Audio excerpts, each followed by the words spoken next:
Hi everyone, my name is Steph Lopez and I am the Program Recruitment and Retention Manager for the Script. And today we're going to be talking about cultural wealth. And so the reasons for creating this resource is because we have noticed over the years, some of our applicants tend to undersell themselves.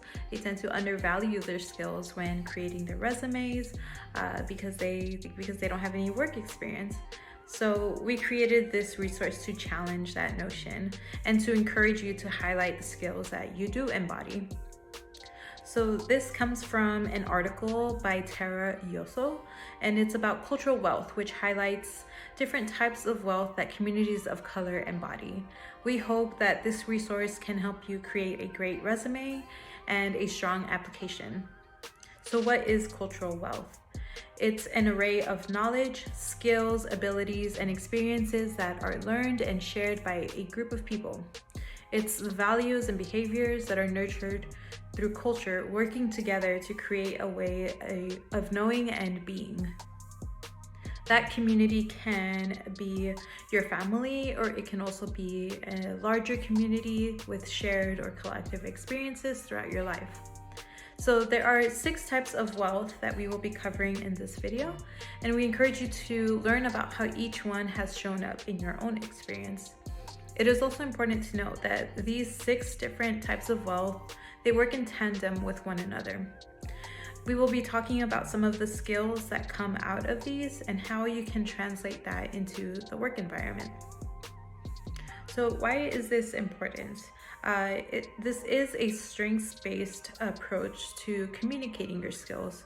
So instead of focusing on what experience you may lack, it focuses on what skills you do have, skills from other life experiences, such as school, your education, any volunteer work, even your family dynamic, and how these things show who you are.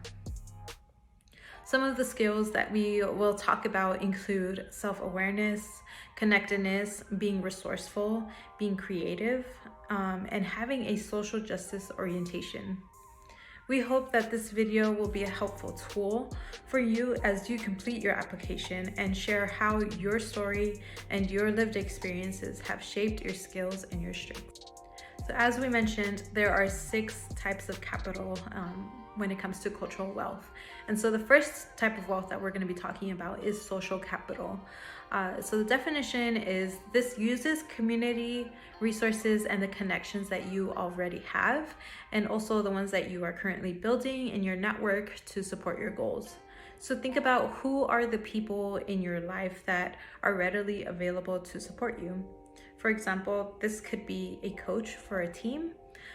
This can be a mentor that you have met with regularly. This could be a supervisor for a job. And so some of the skills that come from that are building, establishing, and maintaining healthy relationships, which is very important in any work setting, especially if you're going to be working in a team or with other people on multiple projects. Building and establishing healthy relationships is going to be very important. It also helps you to be able to effectively communicate and engage with others. So as you think about these skills, a question to reflect on is who are some of the people in your community that can speak authentically about your qualities, about your skills, and your experiences? Again, this can be a coach, this can be a spiritual leader, a coworker, a supervisor, a mentor. Who are the people that can talk about your qualities? So the next concept is familial capital. And this is cultural knowledge that is obtained from family or from kin. This gives us a sense of community, a sense of history, memory, cultural intuition. It's also important to note that this is not limited to blood relatives. Familial capital can come from chosen families. It can come from extended communities. However you define family, that is your familial capital. So some of the skills that come from familial capital are having a unique perspective, having valuable wisdom, a cultural lens, lessons from your own experience or from your family's culture as well. As you think about these skills, think about what are some of the values that you grew up with? Where do you think those values come from? What are they rooted in? And how have these shaped your career goals and your professional goals? The next concept is aspirational capital. The definition of aspirational capital, this means that it maintains hopes and dreams for the future in the face of real and perceived barriers. It's the ability to envision a future beyond your current situation, beyond your current circumstances, and work towards pursuing your dreams and aspirations. It's also knowledge and wisdom that is passed down from our families and from our ancestors. It shows your willingness to be adaptable, a willingness to give it your all, which is really important because this is what employers are looking for in a professional work setting.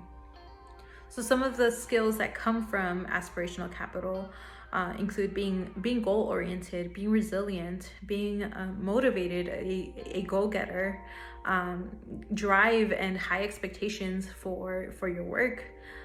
It also helps you stay adaptable as things change, as circumstances change, but still maintaining that resiliency and that motivation for your work. So as you think about your aspirational capital, ask yourself, what are some of your convictions? What are the motivations in your life? What is it that is keeping you going? The next concept is linguistic capital.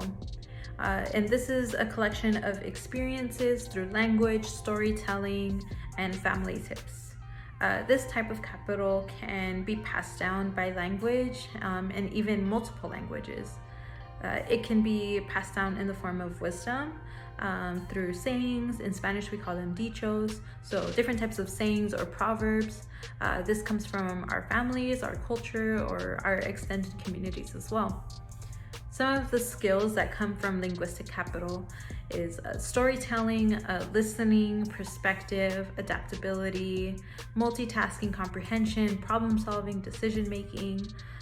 It also helps with giving you the skill of providing feedback, of a space to have some reflection, all while maintaining the sense of respect and empathy for others.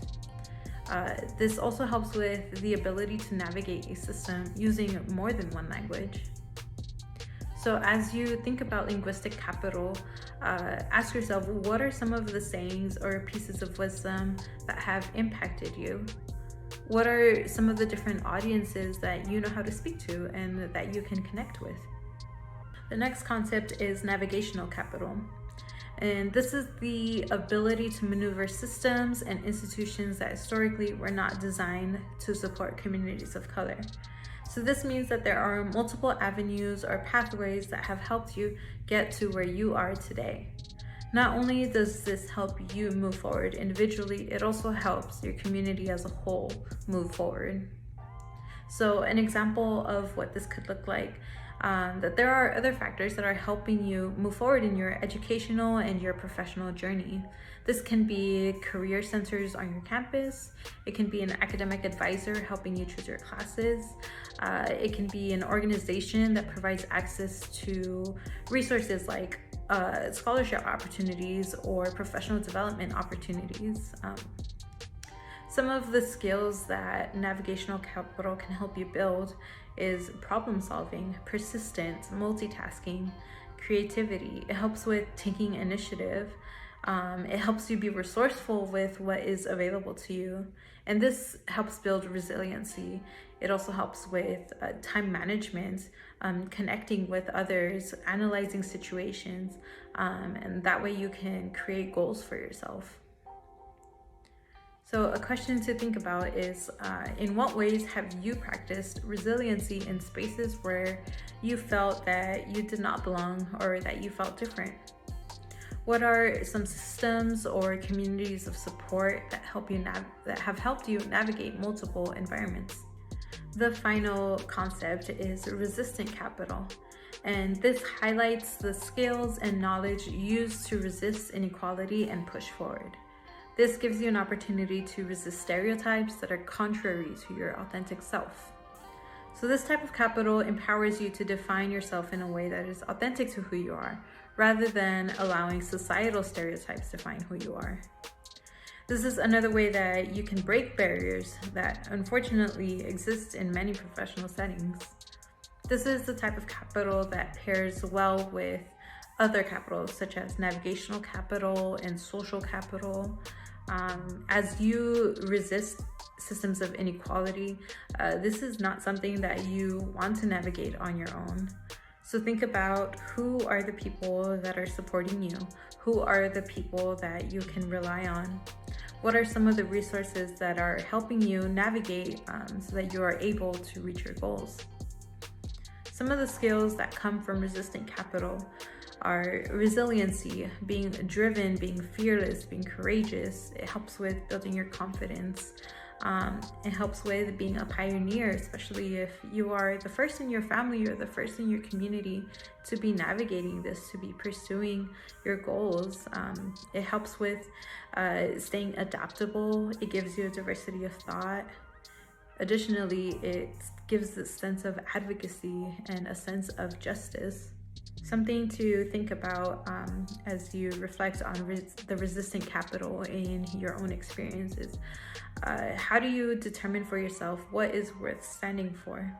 What are some of the ways that you have decided to define yourself or your future differently than what others may have expected of you?